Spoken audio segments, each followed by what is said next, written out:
Čau lidi, já jsem Mike.cz a jen jsem vám chtěl prostřednictvím tohoto videa oznámit, že začínám věřit.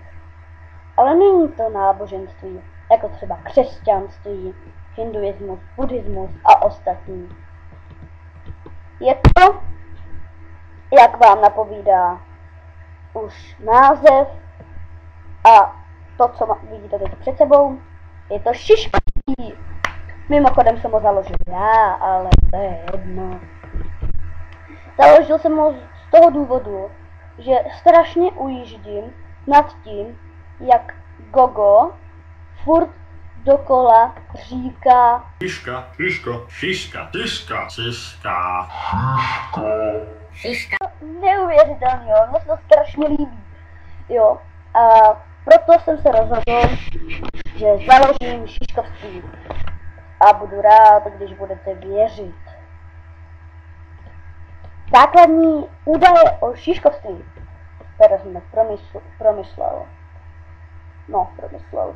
Nepromyslel, ale nikomu neříkejte. Jak jsem už říkal, název šiškovství. Bůh, jak je třeba v křesťanství, jak se jmenuje, Hospodin, takhle, to myslím, tak tady samozřejmě Bůh, šiška, jakina. Syn Boží, jak je v křesťanství Syn Boží Ježíš Kristus, tak šiškovství, kdo? Hádejte, dám na to 5 vteřin. Času vypršel. Samozřejmě, že Gogo, kdo jiný. A ještě musíme zmínit zakladatele. Samozřejmě já. A posvátná kniha zatím není. Ale doufám, že bude.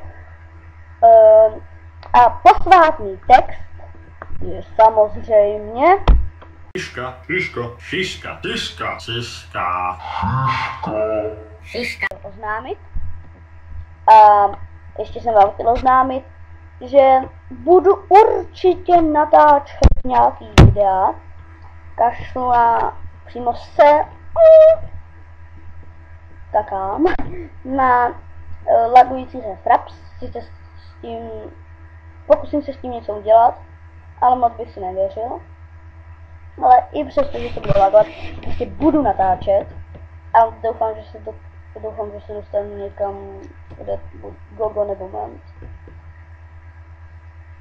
Doufám. Takže chtěl jsem vám oznámit jenom toto.